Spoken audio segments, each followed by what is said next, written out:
आता आपल्या आवडत्या मालिकेचे संपूर्ण भाग मालिका प्रसारित झाल्यानंतर लगेचच पाहू शकता फक्त सन नेक्स्टवर. भारतातील प्रेक्षकांसाठी मोफत सेवा. तुमचा माणूस तुमचं पार्सल घेऊन तिकडे तयार आहे.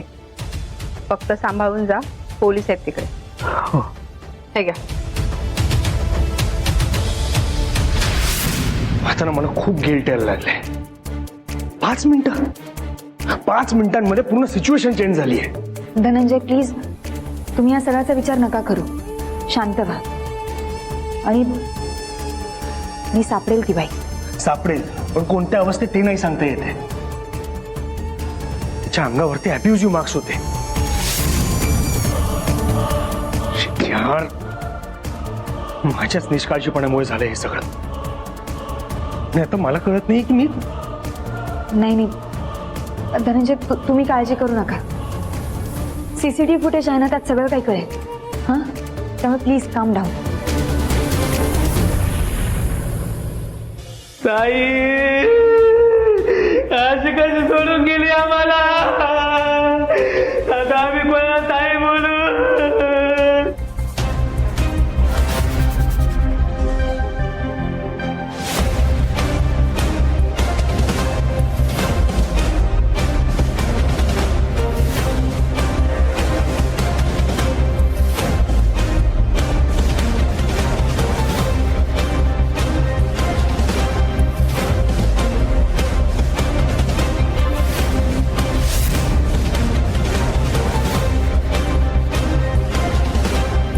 चल.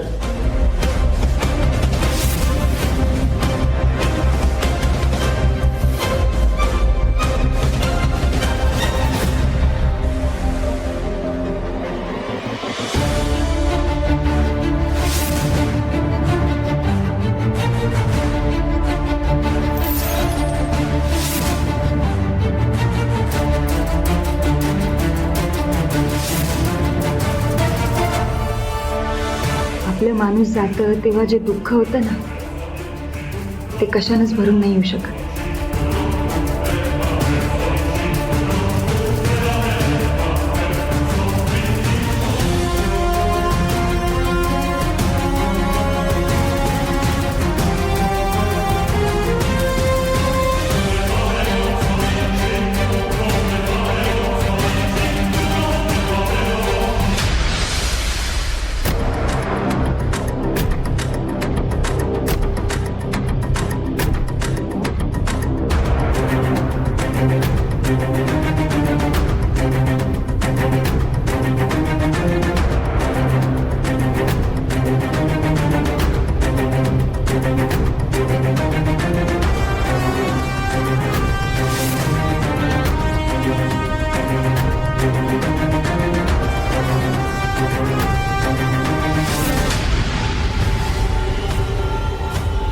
साहेब, तुमचं काम झालंय.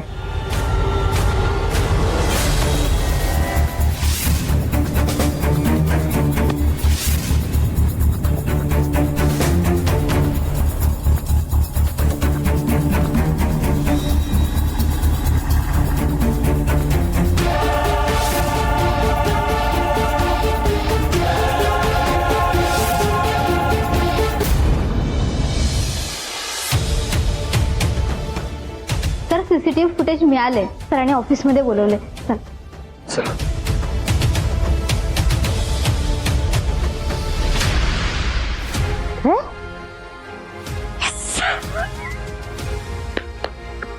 आता शोभतायत साहेबाच्या चेले. अय, त्या आदित्यला म्हणा, त्याचा जीव ज्या पोपटात अडकलाय ना, तो पोपट आमच्या पिंजऱ्यात अडकला. हसता येणार मजा. ऐका, आम्हाला गेल्या तासाभराचं सीसीटीव्ही फुटेज दाखव. हो. हे बघ. एक मिनिट. हा माणूस ही डेड बॉडी घेऊन असं तोंडाला मास्क लावून का चाललाय? एक मिनिट, हा कोणाला घेऊन चाललाय? मला सांगा, गेल्या काही वेळात आयसीयूच्या फ्लोअरला कोणाची डेथ झाली आहे का? नर्स मॅडमला विचारा. हं? नाही मॅम. अरे मग हा कोणाला घेऊन चाललाय?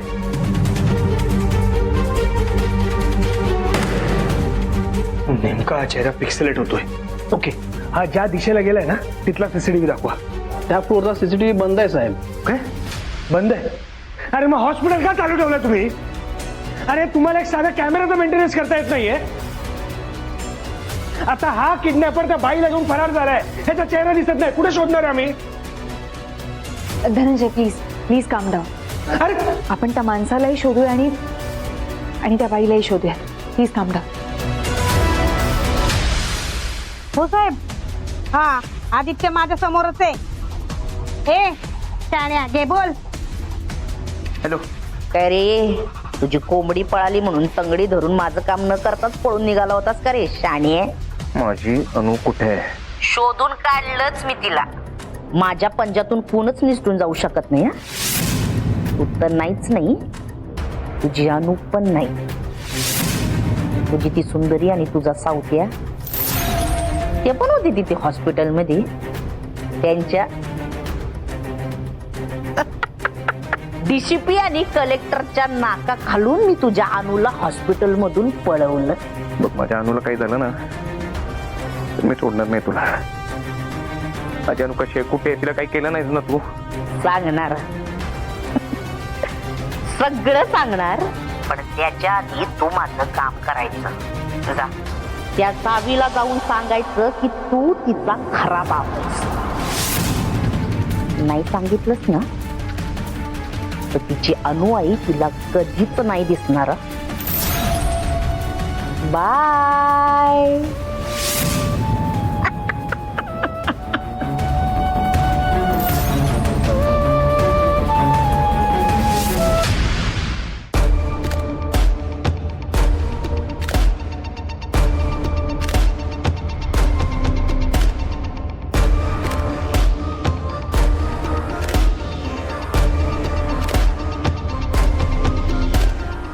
सांगा ना सिक्रेट, मी तुमची किती वाट बघितली.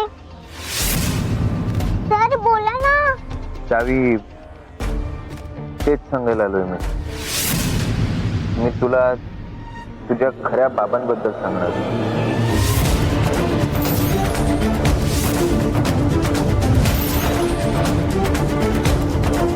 मला माहित नाही तू काय रिॲक्ट होशील, काय बोलशील. माझ्या बाबांबद्दल सांगणार होतात म्हणून मी तुमची खूप वाट बघत होते. चावी, खरं सांगू तुला, सगळी चूक आहे ना ती तुझ्या आईची आहे. तुला आठवत आहे शाळेत मी तुला एक गोष्ट सांगितली होती आई बाबांच्या भांडणाची? अगदी चांगली आठवते. आई बाबांचं भांडण होतं आणि बाबांना त्यांची चूक कळते, ते 10 वेळा सॉरी बोलतात आईला, पण आई ऐकत नाही, माफ करत नाही. आणि बाबा आणि मुलीची भेटी होऊ नये देत. शेवटी आई बाबाला घरातून बाहेर काढते. तीच गोष्ट ना सर? तर नाही हवी. बाबा म्हणजे मी तुझा बाबा आहे.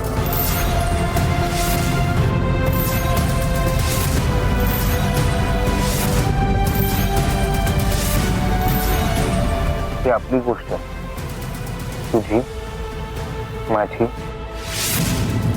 तुझ्या आईची.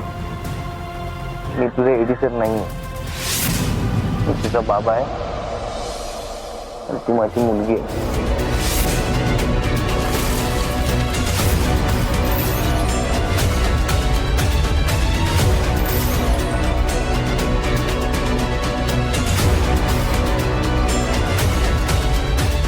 मी खरं सांगतो, आपण जेव्हा शाळेत पहिल्यांदा भेटलो तेव्हा आपल्या दोघांना असं वाटलं की आपण एकमेकांना आधीपासून ओळखतो. आणि का नाही वाटणार? बाबा आहे तुझा, तू माझं बाळ आहेस. मी हे समजू शकतो की मी जे काही सांगतोय ते समजून घेण्यासाठी फार अवघड आहे. काय रिॲक्ट व्हावं, हे खरंय का खोटं, तुला काहीच कळत नसेल. कवी काय झालं? प्लीज काहीतरी बोल. तुला काही हवंय का? तुला पाणी आणून देऊ मी? नाही, मला हे खरं नाही वाटत आहे. खरं असतं तर माझ्या आईने हे मला आधीच सांगितलं असतं.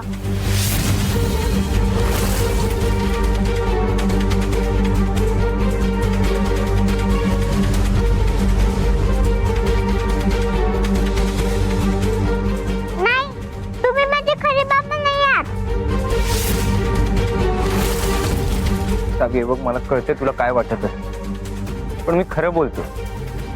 आईची शपथ.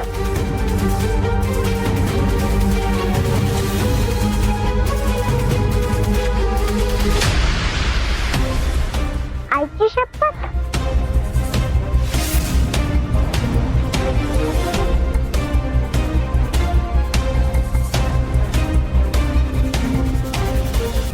आजी, ते माझे बाप. हो सावी, तो खरं सांगतो.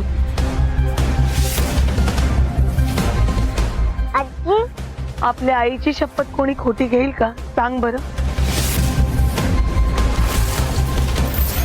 आदित्यची आई कोण आहे माहितीये तुला? कोण? मी.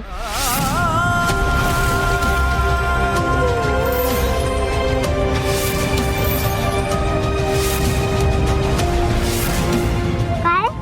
हो.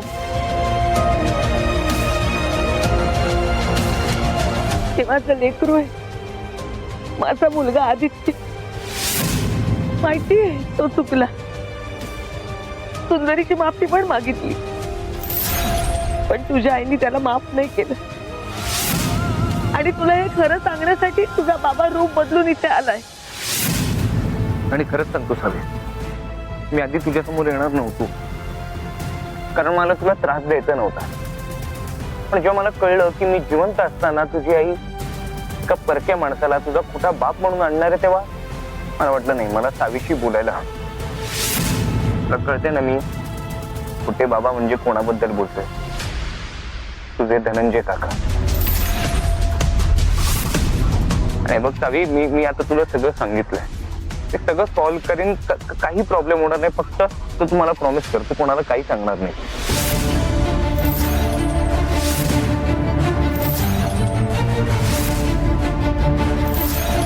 आजी,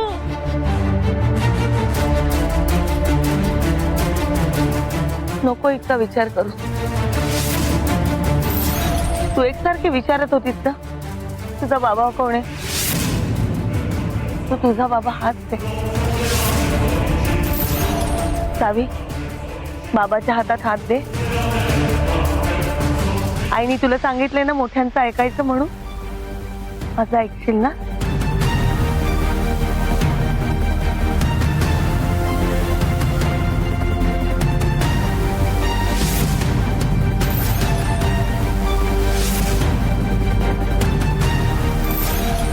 मी आधी आईला विचारणार आणि मगच एडी सरांना बाबा म्हणणार.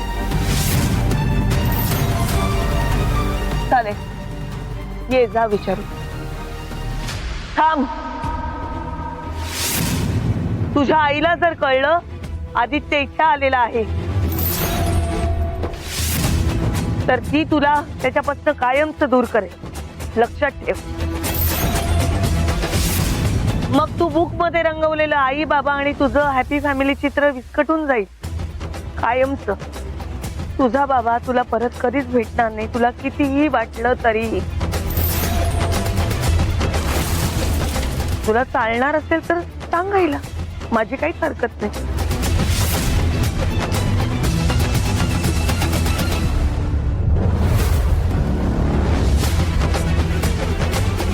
नाही,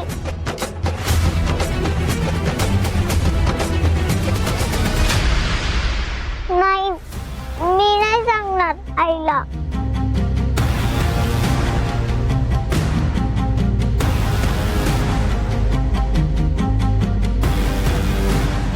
मला बाबा पण हवाय आणि आई पण. मी काय करू? हे बघ सावी, तू काहीच करू नको, फक्त तुझ्या बाबांवर विश्वास ठेव. हा, सगळं बाबांवर सोपा.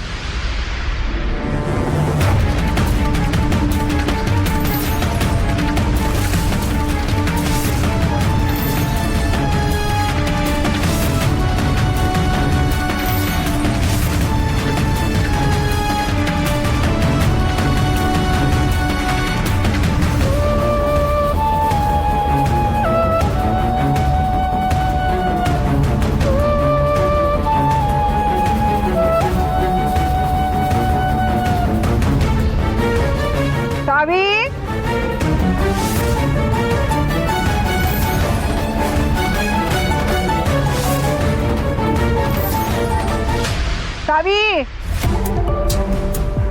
सावी हा ग बाई, तुम्ही दोघी काय करता इथं?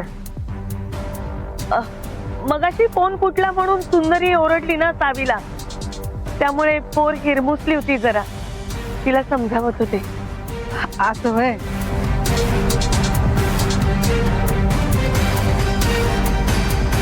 अहो मामा, तुम्ही काय करता इथं? पाणी देत होते. मंगलताई, सुंदरी आणि धनंजय आले का हॉस्पिटल मधनं? हा, ते काय ते आले आणि सावी घरात नाही. सावी दिसली नाही ना की सरूला लय टेन्शन येतं बघा, म्हणून तिला बोलवायला आले होते. मग त्या मुलीची आणि सुंदरीची भेट झाली म्हणजे तुम्ही काही बोलत नाही त्या अर्थी ती आणू नव्हती, बरोबर ना? अहो नाही ना, ती मुलगी तिथं नव्हतीच. नव्हतीच म्हणजे? आता मग मी सांगते काय, ती पोरगी तिथनं फरार झाली होती. म्हणजे आता ती फरार झालती का तिला कोणी पळवून नेली काय माहिती आपल्याला, पण म्हणतात तिच्या अंगावर तिला मारल्याचे वन होते. अहो बिचारीचा बहुतेक कोणीतरी छळ करतय हो, पण ती आणू नव्हती एवढं मात्र नक्की. पण बघा की सरूलाच वाटत होतं ती आणू आहे म्हणून हळदीच्या अंगाने गेली. तुम्हाला खरं सांगते ना, मला तर तिने असं हळदीच्या अंगाने जाणं मला अजिबात पटलं नव्हतं बघा. आणि शेवटी इतकं करून ती पोरगी भेटलीच नाही. आता तुम्ही सुंदरीला समजावून सांगा, तिला म्हणावं आमचंच ऐकायचं. आता नव्याने गोष्टी सुरू करायच्या आहेत, खडसावून सांगा तिला की मी सांगू. नाही नाही, बोलते मी तिच्याशी, पण कसं आहे आता ती दोघ जण दमून आलेत ना, रात्रीची जेवण झाली ना मग बोलू आपण त्यांच्याशी. ठीक आहे, चालेल. बर साऊ, चला बाळा चल.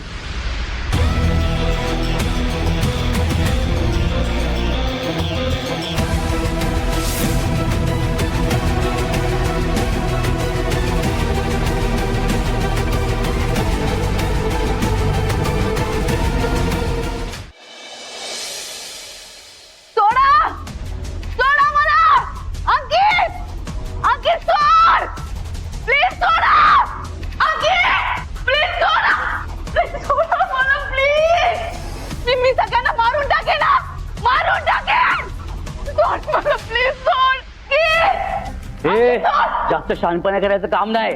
काय सारखं किरकिर किरकिर, शांत बस नाही त्याच्या टोकेल तुला. तू हे सगळं त्या अंकितचं ऐकून करतोयस ना?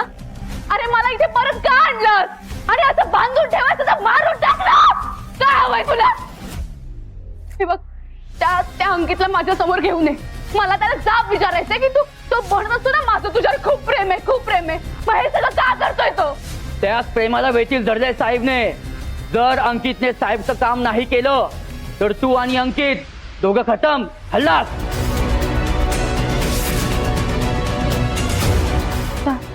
साहेब कोण साहेब? आणि अंकित काय काम करतोय साहेबांचं? तुला जेवढं कळायचं तेवढं कळलं. जास्त चौकशा करायचं काम नाही.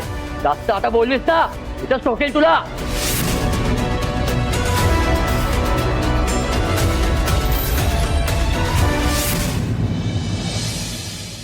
नाही नाही, मी बोलते तिच्या संग, पण हात राखून बोलू नका. मी पुन्हा सांगते तुम्हाला, सुंदरीशी बोलायला तुम्हाला जमणार नसेल तर मी काय बोलायचंय?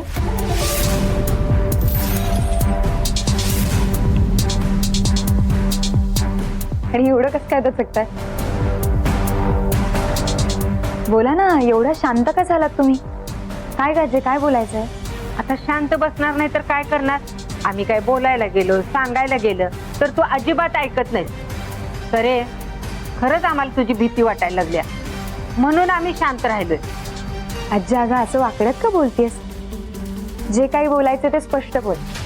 खरे मला सांग, हळद अंगाला लागलेली असताना हॉस्पिटलमध्ये जायचं एवढं काय नडलं होतं? अगं आम्ही एवढं परोपरीनं तुला अडवत होतो, मंगल तुला जीव तोडून सांगत होती, तरी तू गेलीस का? अगं आजी ती मुलगी बेशुद्ध होती, तिला भरपूर लागलं होतं. आणि काय? अगं सुंदरी, तू सोडून कर्तव्य बजावायला कोणीच उरलं नाही का जगात? असे कितीतरी ऍक्सिडेंट होत असतात रस्त्यावर. प्रत्येक ठिकाणी जाणार आहेस का तू? कुठे कुठे पुरणार आहेस? किती ठिकाणी पुरी पडणार आहेस? अहो आई तसं नाही.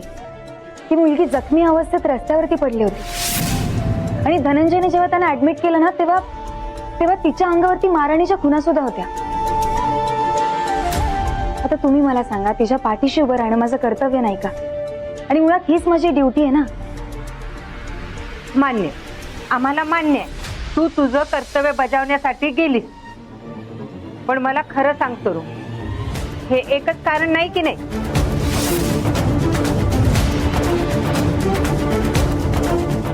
सरे, ती जखमी मुलगी अनु असू शकते हा संशय तुला होता म्हणून गेली होतीस ना तू? म्हणूनच एवढी अस्वस्थ झाली होतीस ना? सरे, मान्य कर आता. अगं अनु ह्या जगामध्ये नाहीये ते तू मान्य का करत नाहीयेस? आणि धडपडून गेलीस तिथे, पण नव्हतीच ना ती अनु. अहो आई तेच तर, आम्ही त्या मुलीला बघायला गेलो आणि तोपर्यंत त्या मुलीला तिथून कुणीतरी हलवलं होतं. आणि तुम्ही बघितलं ना, ज्या फोनमध्ये त्या मुलीचा फोटो होता ना तो फोन पण फुटला. म्हणून आम्ही अनु मॅडम आहे की नाही हे बघूच शकलो नाही. पण कशाला पाहिजे ते? ती जिवंत असती तर आपल्या कोणाच्या तरी संपर्कात राहिलीच असती ना ती. आणि तू म्हणते तिच्या अंगावर मारहाणीच्या खुणा होत्या. मला सांग, अनुला मारणं कसं शक्य आहे? ती शिकली सवरलेली आहे, खमकी आहे, कधी काळी एका कंपनीची मालकीण होती. तिला कोण मारणार आहे? आणि कसंही करून तुला भेटलीच असती ती. तिला फोन केला असता, काय म्हणतात ते मेल बिल तरी केला असता. तेच म्हणते मी. अगं काढ तो विषय डोक्यात ना आता. सरे, अगं तुझं भविष्य उज्ज्वल होणार आहे. अगं पुन्हा पुन्हा तू त्याच गोष्टींमध्ये जर अडकून पडलीस तर नवीन आयुष्याला सुरुवात कशी करणार आहेस?